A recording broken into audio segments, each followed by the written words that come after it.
우리 삶의 진정한 통치되시신 아버지 하나님, 지난 사흘간 저희가 또 분주한 삶의 자리를 잠시 떠나 하나님의 말씀 앞에 앉으며 예배하는 자리에 앉습니다.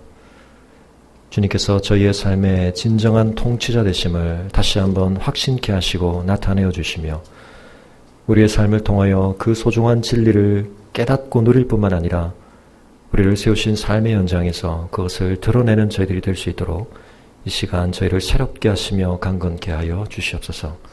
감사를 드리고 우리 주 예수 그리스도 이름으로 기도합니다. 아멘.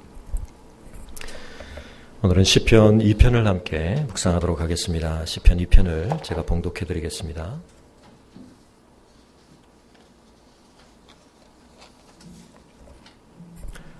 어찌하여 이방 나라들이 분노하며 민족들이 헛된 일을 꾸미는가? 세상의 군왕들이 나서며 관원들이 서로 꾀하여 여호와와 그 기름 부음 받은 자를 대적하며 우리가 그들의 맨 것을 끊고 그의 결박을 벗어 버리자 하는도다. 하늘에 계신 이가 웃으시며 주께서 그들을 비웃으시리로다. 그때 분을 바라며 진노하사 그들을 놀라게 하여 이르시기를 내가 나의 왕을 내 거룩한 산 시온에 세웠다 하시리로다. 내가 여호와의 명령을 전하노라. 여호와께서 내게 이르시되 너는 내 아들이라. 오늘 내가 너를 낳았도다. 내게 구하라. 내가 이방 나라를 내 유업으로 주리니 네 소유가 땅 끝까지 이르리로다. 내가 철장으로 그들을 깨트리며 질그릇같이 부수리라 하시도다. 그런즉 군왕들아 너희는 지혜를 얻으며 세상의 재판관들아 너희는 교훈을 받을지어다. 여호와를 경외함으로 섬기고 떨며 즐거워할지어다. 그의 아들에게 입맞추라. 그렇지 아니하면 진노하심으로 너희가 길에서 망하리니 그의 진노가 급하심이라. 여호와께 피하는 모든 사람은 다 복이 있도다. 아멘. 우리가 2주간 서리집사 재직 세미나를 하느라고 시편 1편을 시작하고 3주 만에 다시 이제 2편을 보게 됩니다. 일반적으로 시라고 하는 것을 우리가 생각할 때는 사람의 정서를 담는 노래라고 쉽게 생각을 할 수 있지만 그러나 성경에 있는 이 시편 속에서 담겨져서 우리에게 전해지는 것은 단순한 정서만이 아니라 대단히 심오한 신학적인 사상과 지혜들이 또한 담겨서 전달되는 것을 보게 됩니다. 그 전달 방식이 시라는 것을 통해서 이루어지기 때문에 때로는 산문보다 훨씬 더 탁월하게 또 나은 방식으로 우리가 꼭 기억해야 할 중요한 진리를, 지혜들을 우리에게 전해주기도 합니다. 근데 이 시편 2편은 그런 점에서 굉장히 드라마틱한 시편이라고 말할 수 있습니다. 마치 한 편의 뮤지컬을 보는 것처럼, 왜냐하면 이 시편이 진행되는 가운데 말하는 사람이 계속 바뀝니다.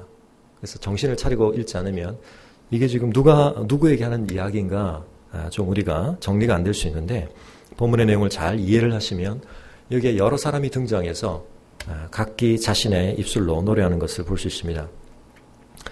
3주 전에 말씀드렸다시피 이 시편 2편은 1편과 함께 시편 150편 전체의 서문과 같은 역할을 하고 있습니다. 시편 전체가 하나님 나라 백성의 노래인데 그 노래로 들어가는 문을 1편과 2편이 형성하고 있다고 볼 수 있겠습니다. 1편과 2편에 공통적인 주제가 있다고 그랬는데 그 주제가 뭐죠?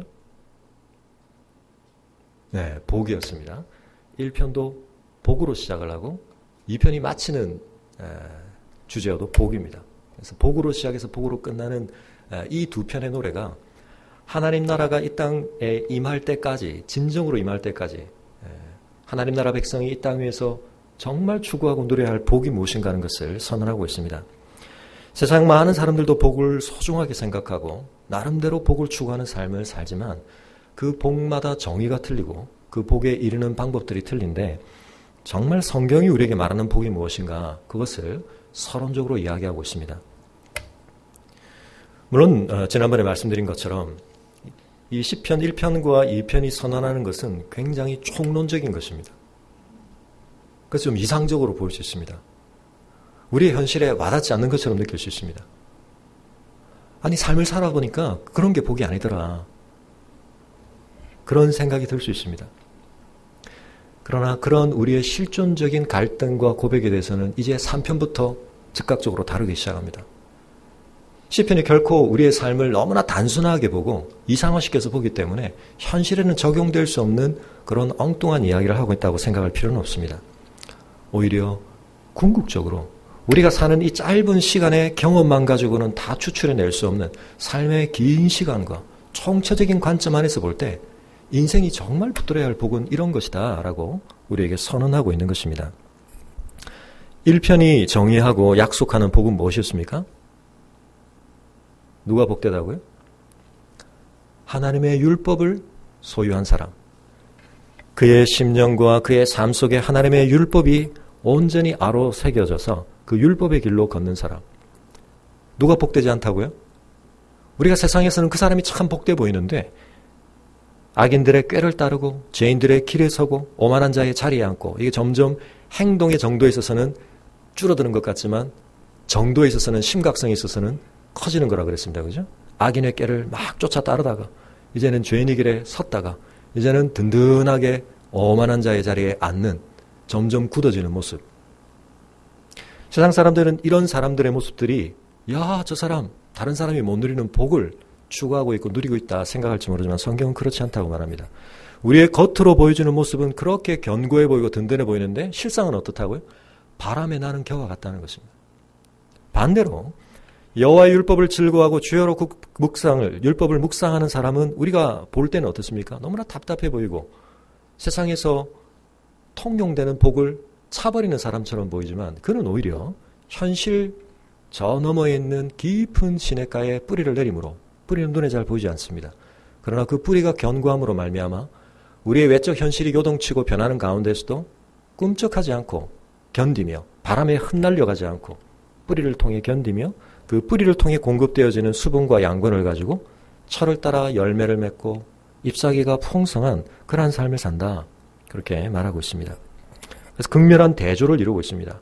악인들의 길이 있고 죄인들의 길이 있고 의인들의 길이 있다. 1절과 6절에서 이 길에 대한 이야기를 대비를 했는데 오늘 이 2편도 마지막에 보면 뭐에 대해서 얘기를 합니까? 길에 대한 이야기를 합니다. 어떤 길에 서면 망한다. 근데 어떤 길에 서야 복을 받는다.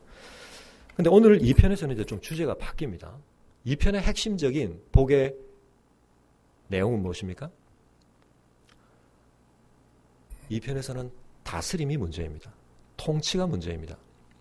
1편의 율법이 우리의 삶에 내재화된 어떤 통제 원리에 대한 이야기라면 2편은 우리 삶 밖에 존재하는 외적인 통제와 관련된 외적인 다스림과 관련된 것입니다. 우리의 삶에 복되기 위해서는 먼저 우리의 가치관 안에 우리의 세계관 안에 우리의 생각과 우리의 삶의 원리들 안에 올바른 원리가 내재화되는 것이 필요합니다. 그러나 우리가 그 내재화된 원리를 실현해내는 삶에 있어서 또 하나의 숙제가 있습니다. 그건 뭐냐면 현실적인 우리 밖에 있는 어떤 권세들과의 관계입니다. 우리는 어쩔 수 없이 뭔가의 다스림을 받게 되어 있습니다. 내가 인정하든 인정하지 않든. 또 크고 작게 우리는 어떤 형태의 다스림과 권세를 발휘하기도 합니다. 내가 어떤 다스림을 발휘하는 삶을 사느냐, 또 내가 누구의 다스림을, 어떤 가치의 다스림을 받느냐에 따라서 우리의 삶의 복이 달라진다는 것입니다.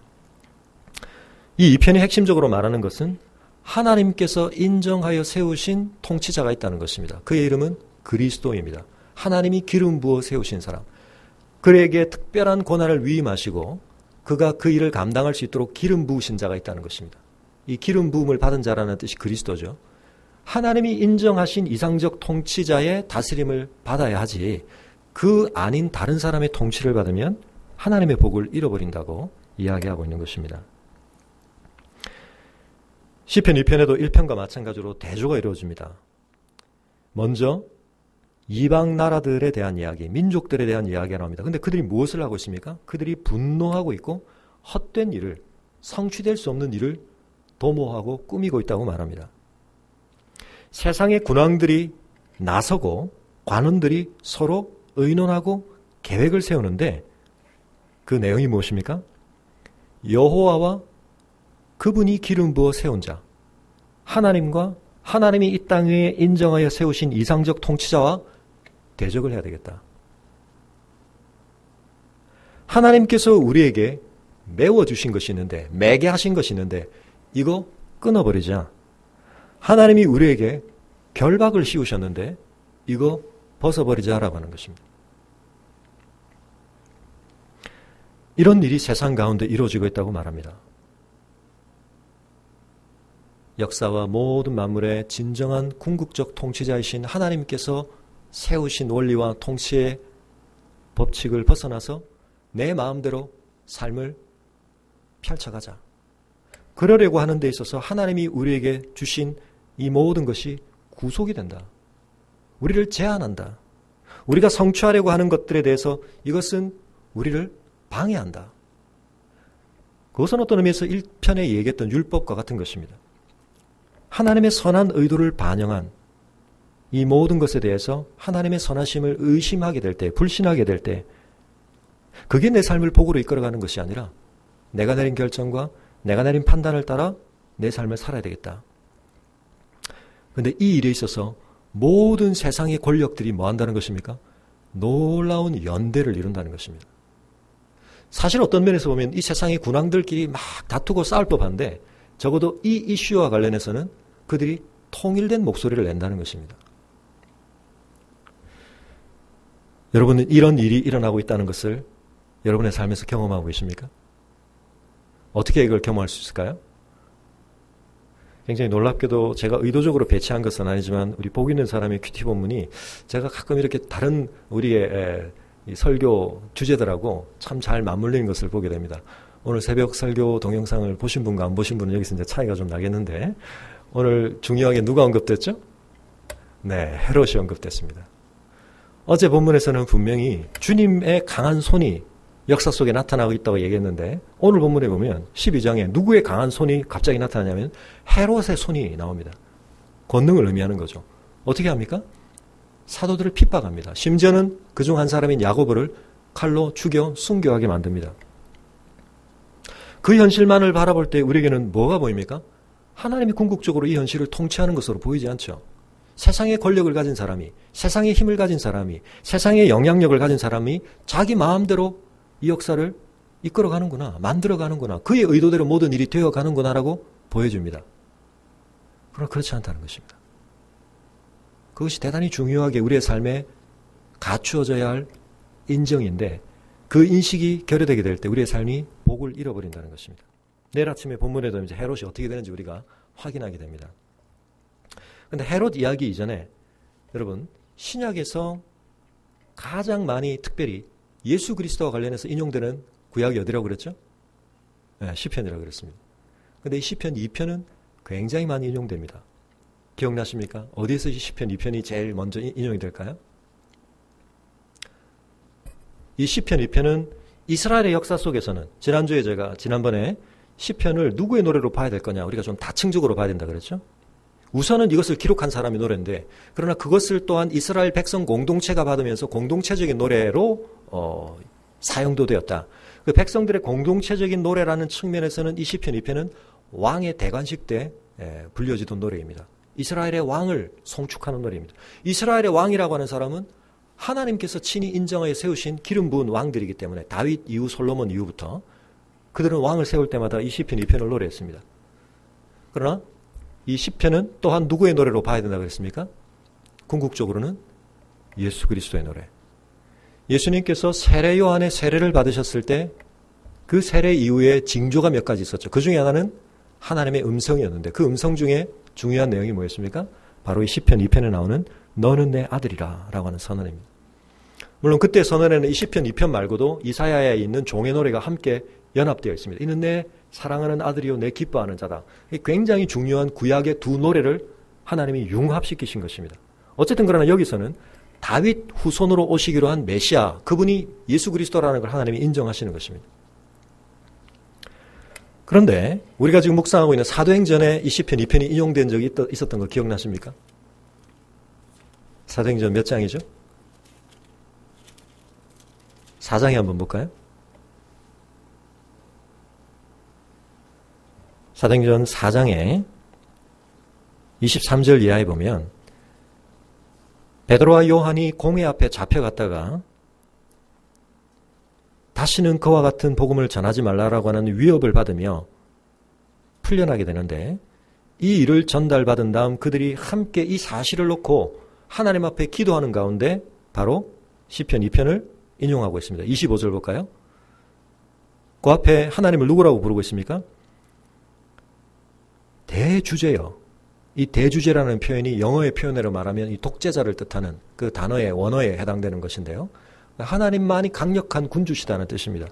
천지와 바다와 그 가운데 만물을 지으신 분이 지으셨기 때문에 그 모든 것에 대한 가장 궁극적이고 실제적인 지배력을 가지고 계신 분이죠. 근데 그러고는 그들의 현실 속에 있는 이 상황을 해석하기 위해 시편 2편을 인용하고 있습니다. 주의 종 우리 조상 다윗의 입을 통하여 성령으로 말씀하시기를 어찌하여 열방이 분노하며 족속들이 허사를 경영하였는고 세상의 군왕들이 나서며 관리들이 함께 모여 주와 그의 그리스도를 대적하도다 하신 이로소이다. 자, 그래놓고 이 시편을 어느 상황에 지금 적용하고 있습니까? 바로 그들이 지금 직면하고 있는 이 현실, 예수 그리스도와 그의 부활을 증거하는 교회에 대하여 그들을 둘러싸고 있는 현실이 가하고 있는 위협과 핍박에 대해서 이것은 바로 구약에 예언되어 있던 이 시편의 말씀이 실현되고 있는 것이다. 그렇게 말하고 있습니다. 그러면 그들의 상황 속에서 세상의 군왕과 관리들은 누구입니까? 헤롯이요, 본디오 빌라도요, 이방인이요, 이스라엘 백성이요, 유대 종교 지도자들입니다. 근데 그들이 뭘 했다고요? 합세했다. 이들은 굉장히 합세하기 어려운 사람들입니다. 각자 자기가 추구하는 이익과 자기 나름의 목적들이 다르기 때문에 스스로 굉장히 갈등하던 사람들입니다. 근데 한 가지 이슈와 관련해서 예수 그리스도를 처형해야 되겠다는 것과 관련해서는 이들이 완전한 연대를 이뤘다는 것입니다. 그리고는 하나님께서 기름 부으신 거룩한 종, 궁극적인 종이신 예수를 그들이 거스르고 있다고 말하며 이 시편 2편을 인용하여 근거하여 그들의 현실을 재해석하고 그들이 하나님의 도우심을 구하고 있습니다. 그러고 나서 사도행전 13장에도 바울의 설교 가운데 이 내용이 나오는데요. 그건 좀 이따 우리가 생각을 하기로 하고, 아무튼 이 시편 2편의 노래는 모든 역사 속의 한편은 지속되고 있는 또 하나의 현실의 모습입니다. 우리가 삶을 살아가면서 정신을 바짝 차리지 않으면 우리의 눈앞에 보이는 강력한 힘과 영향력을 가진 사람들이 우리의 삶을 지배하는 것 같고 주관하는 것 같고, 그래서 내가 그 사람들과의 관계 속에서 잘 맞물려 지내야 되겠다고 결심을 하고 만일 더 궁극적인 하나님의 통치와 다스림에 대해서 소홀하게 되고 그것으로부터 풀려나게 된다면 어떻게 된다고요? 복을 잃어버린다는 것입니다. 이 세상의 군왕들이 선전을 하는데 뭐라고 합니까? 우리가 다 연대해서 지금 강력한 힘을 이루었으니까 여기 빨리 들어와라. 이 다스림에 복종해라. 안 그러면 재미없어. 그 말을 듣고 야, 나는 하나님께 매여 있으려고 그랬는데 하나님께 매여 있다 보니까 저 놀라운 영향력으로부터 내가 왕따가 되는구나. 내가 저 힘의 권세를 내가 사용할 수 없게 되는구나. 하나님은 나를 제한하시고 나를 구속하시고 나를 힘들게만 하시고 하나님이 우리에게 요구하신 것들 끊어버리자. 벗어버리자. 그러면 안 된다는 것입니다. 이 역사의 배후에 있는 장막 뒤에 현실을 다윗은 노래합니다. 4절 이후에. 하늘에서는 어떤 일이 이루어지고 있습니까? 땅에서는 이런 하나님의 통치를 거스르는 연대가 막 이루어지고 있는데 하나님이 어떻게 하고 계시다고요? 하늘에 계신 하나님이 웃으신다는 것입니다. 그런데 그 웃음의 내용은 뭡니까? 기특해서 웃으시는 게 아니고 비웃으신다는 것입니다. 뭘 비웃으시나요? 그들의 도모를 비웃으신다는 것입니다. 왜요? 이미 말하였듯이 그들이 헛된 일을 꾸미고 있다는 것입니다. 그건 궁극적으로 성취될 수 없는 것이라는 것입니다. 너희가 그렇게 해봐라. 그러나 역사 속에서 이루어지는 것은 궁극적으로 나의 뜻이다. 하나님이 분을 바라며 진노하사 그들을 놀라게 하신다는 것입니다. 그들의 든든함을 하나님이 뒤흔들어 버리신다는 것입니다. 무슨 소리냐? 내가 나의 왕을, 내가 인정한 왕을 내 거룩한 산 시온에 내가 세웠다. 여기서 나라고 하는 표현이 강조되어 있습니다. 히브리어도 그렇고 헬라어도 그렇고 사실은 동사 속에 인칭이 표현되는데 굳이 인칭 대명사를 밝히는 건 강조입니다. 너희가 아니고 내가 다스린다. 그 뜻이죠. 이 사실을 깨닫는 그 깨달음을 가지고 이제 말합니다. 내가 이제 이 여호와의 명령을 전하노라. 여호와께서 내게 이르시되 너는 내 아들이라. 오늘 내가 너를 낳았도다. 이건 그리스도의 노래죠. 하나님의 이상적인 통치자로 세움받은 자의 고백입니다. 나는 이런 자로 세움받았다는 것입니다. 내게 구하라. 내가 이방 나라를 내 유업으로 주리니 내 소유가 땅끝까지 이르리로다. 내가 철장으로 그들을 깨뜨리며 질그릇같이 부수리라 하셨다 는 것입니다. 누구에게 이 권세가 주어져 있습니까? 하나님이 인정하여 세우신 이상적 통치자인 그리스도에게. 사랑하는 성도 여러분, 우리가 이 사실을 십자가에 다시 한번 대입해 보겠습니다. 우리 눈에 보이는 십자가는 무엇입니까? 누구의 도모가 이루어지는 것입니까? 누가 진정한 주관자인 것입니까? 비참하게 로마 군병의 손에 이끌려 구타를 당하고 채찍질을 당하고 옷벗김을 당하고 뺨을 맞으며 침뱉음을 당하는 그 무력한 죄수가 과연 하나님의 이상적 통치자의 모습으로 우리에게 비춰집니까? 그렇지 않죠. 그래서 베드로와 요한과 모든 사도들이 도망갔던 것입니다. 그들이 기대했던 이상적 통치자는 그런 나약하고 무기력한 모습이 아니었거든요. 오늘도 말씀드렸지만 야고보와 요한이 뭘 요청했습니까? 어머니 치맛바람까지를 동원해가지고 뭘 요청했죠? 주님이 이 상태로 계속 가시면 그들에게 그려진 그림이 있었습니다. 이런 놀라운 기적과 이적과 표적을 행하시는 분이라면 정말 메시아다. 로마를 한순간에 뒤엎으시겠구나. 이제 예루살렘만 들어갔다 하면 현실의 모든 통치자들을 굴복시키시고 보란듯이 이스라엘을 새롭게 나라로 만드실 것이다. 그때가 되면 주님, 우리를 주님의 좌우편에 앉혀주십시오. 미리 부탁드립니다. 미리 사인해 주세요. 그런데 그들의 눈앞에 엉뚱한 일이 벌어졌습니다. 주님이 이 세상의 권세자들 앞에서 너무나 비참하고 무력하게 죽임당하셨습니다. 그런데 우리는 이미 알고 있죠. 누구의 뜻이 이루어지고 있었습니까? 헤롯과 빌라도와 유대 종교 지도자들이 합세하여 이룬 도모가 이루어지는 듯 하였으나 궁극적으로는 무슨 뜻이 이루어졌죠? 영원한 하나님의 구원의 역사가 이루어진 것이었죠. 십자가 위에서. 심지어는 우리 눈에 보이지 않는 사단의 모든 힘까지 무력화시키시는 하나님의 승리가 십자가에서 이루어졌다는 걸 우리가 그리스도의 십자가에서 봤습니다. 맞나요? 네. 다 까먹으셨나요 벌써? 네. 그리스도의 십자가가 우리에게 준 중요한 성취 중에 하나가 뭐였죠? 악에 대한 승리. 그죠? 기억나십니까? 우리의 구원. 놀라운 성취가 십자가에서 이루어졌습니다. 뿐만 아니라 주님은 죽음에서 어떻게 하셨습니까? 부활하셨습니다. 사도행전 13장에서는 이 내용을 인용하며 주님의 부활에 관한 내용으로 언급하고 있습니다. 하나님께서 당신을 하나님의 진정한 아들로 인정하여 세우셨다는 것을 부활을 통해 이야기하고 있습니다. 자, 그러므로 10절에 세상의 군왕들아 정신을 차리고 지혜를 얻어라. 진정한 지혜를 얻어라. 너희가 얻어야 할 지혜는 무엇이냐? 세상의 재판관들아 교훈을 좀 받아라. 뭘 해야 한다는 것입니까? 이 땅의 진정한 통치자 대신 여호와를 경외하며 살아야 한다. 우리에게는 세상에 돈이 다스리는 것 같고 권력이 다스리는 것 같고 명예와 인기가 다스리는 것 같고 그것이 사람들에게 가장 강력하게 먹혀드는 것 같지만 그것들을 궁극적인 목적 삼고 그것이 내 삶의 궁극적인 지배자 되도록 살아가면 어떻게 된다고요? 진정한 역사의 주관자 대신 하나님이 주시는 복을 누릴 수 없다는 것입니다. 그 모든 것은 허탄한 것으로 끝나버린다는 것입니다. 그런데 이것이 쉬운 깨달음이 아니기 때문에 하나님이 이렇게 말씀하시는 것입니다. 제발 지혜를 얻어라. 교훈을 받아라. 여호와를 경외함으로 섬기고 떨며 즐거워할지로다. 좀 이상하죠? 떤다는 것과 즐거워한다. 양립 불가능해 보이는데 여기서 떤다는 것은 공포심에 떠는 게 아니죠. 만약 그들이 하나님을 대적하는 그러한 모습들을 계속 보인다면 4절, 5절이 말하듯이 그들은 하나님의 진노의 대상이 될 것입니다. 그러나 여기서 말하는 것은 여호와를 경외함과 관련된 것입니다. 이건 경외감의 두려움이죠. 그러나 그것은 즐거움과 함께 갈 수 있는 것입니다. 여호와를 경외하는 자는 하나님 앞에 두렵고 떨림으로 그 구원을 이루어가는 자는 놀라운 즐거움을 가질 수 있게 됩니다. 그의 아들 하나님이 인정하여 세운 통치자에게 입맞추라. 그렇지 아니하면 진노하심으로 너희가 그 길에서 궁극적으로는 망하리라. 그의 진노가 급하실 것이다. 그러나 여호와께 피하는 자는 여호와를 의지하는 자는 이 역사의 궁극적인 통치자이신 하나님께 자신의 삶을 튜닝하는 자는 그는 복이 있다. 그렇게 선언하고 있는 것입니다. 사랑하는 성도 여러분, 여러분의 삶에 누가 실제적인 다스림을 행하고 있습니까? 여러분 직장의 상사입니까? 교수님입니까?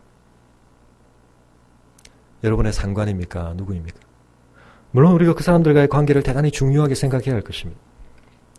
여러분, 나에게 월급을 주는 사장님이 내 삶을 지배하고 통치하는 것이 아니죠. 물론 교수님이 굉장한 권한을 가지고 계십니다. 논문을 쓸 수 있느냐 없느냐, 졸업을 할 것이냐 말 것이냐.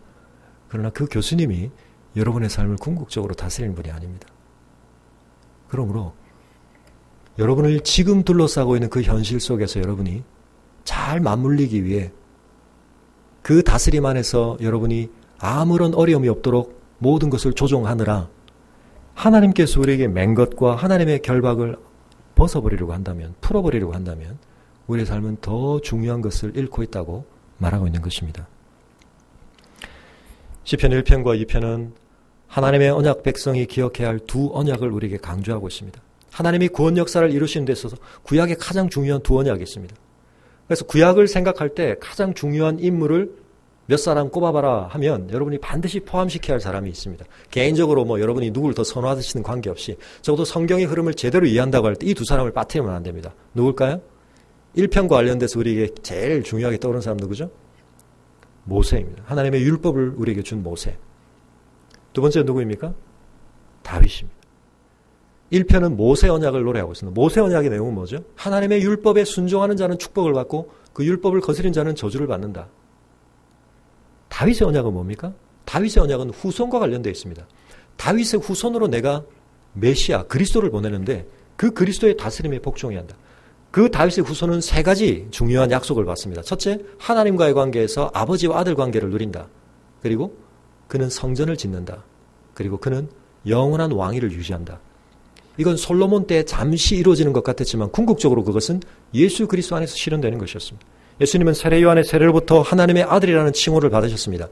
예수님은 거물로 헤롯이 영광스럽게 지워지고 있던 그 건물, 성전을 헐어라. 그 말을 하신 바람에 주님의 죄목이 하나 늘었죠. 성전 모독죄. 그러나 주님은 저 눈에 보이는 건물 헐고 내가 내 몸으로 성전을 새로 짓는다.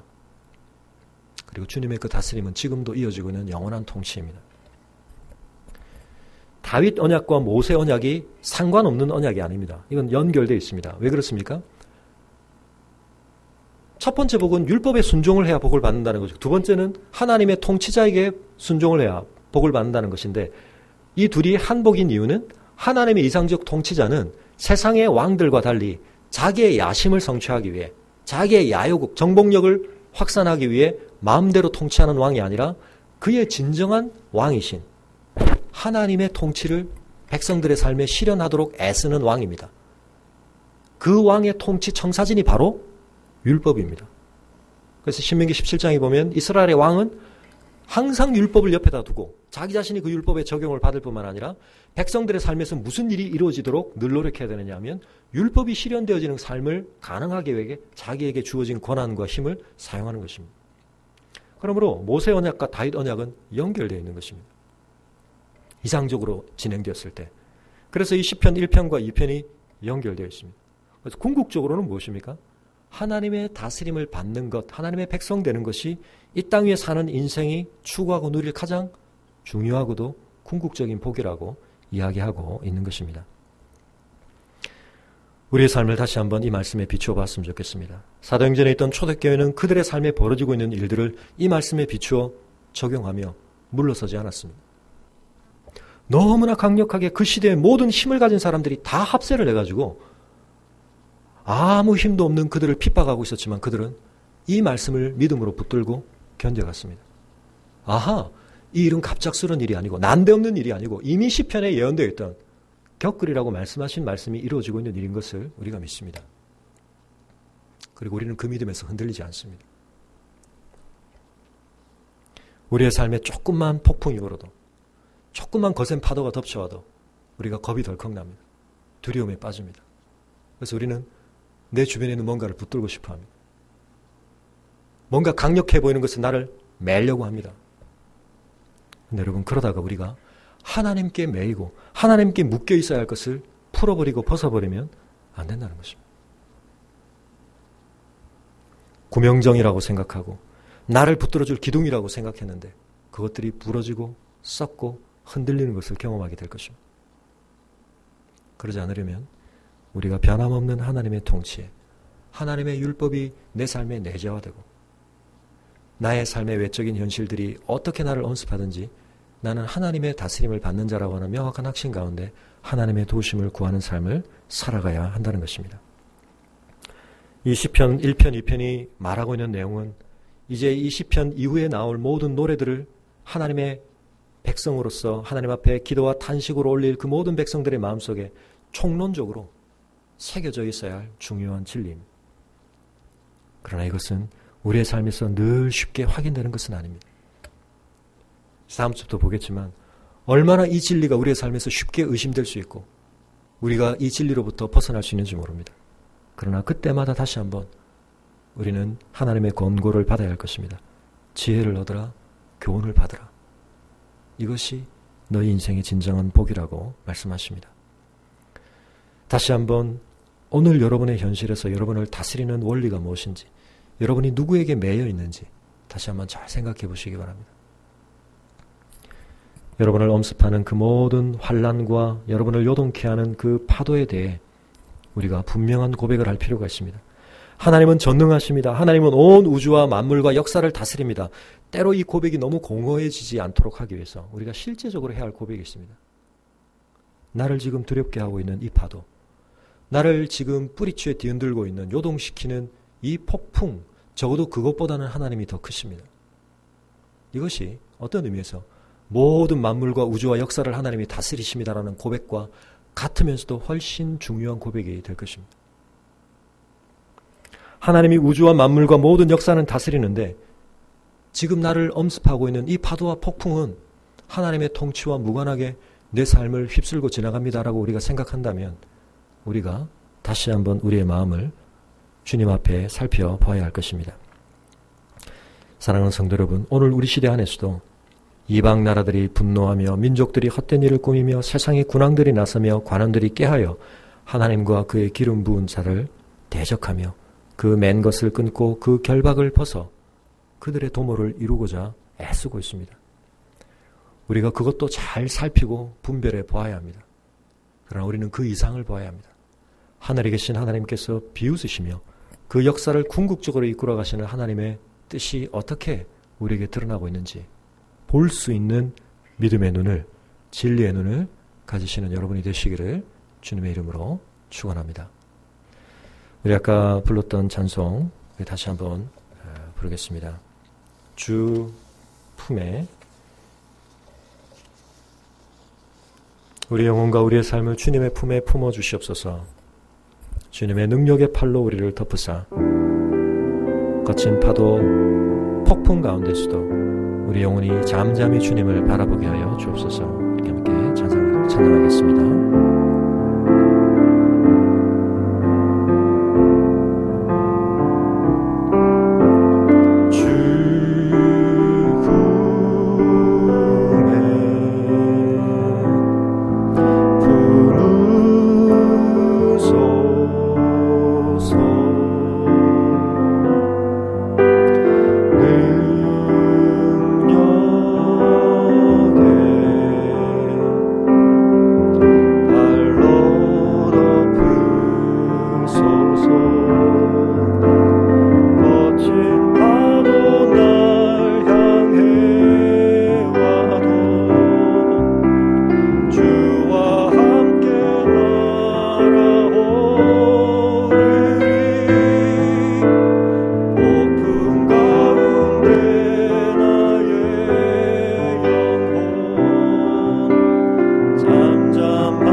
시간 입술로 다시 한번 하나님 앞에 기도하기를 원합니다.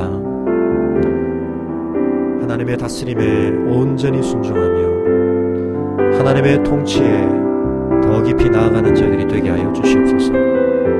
우리의 현실 속에서 하나님을 대신하여 신적인 권세를 가지고 강력한 영향력으로 우리의 삶을 통치하고 나의 삶을 구속하는 듯 보이는 그 모든 것들이 그러나 궁극적으로 하나님의 통치 아래 있다는 사실을 기억하며 우리가 두려워하지 아니하고 염려하지 아니하고 우리의 영혼이 주님을 온전히 바라보게 하여 주시옵소서. 그 믿음을 회복하게 하여 주시옵소서. 우리 함께 기도하겠습니다.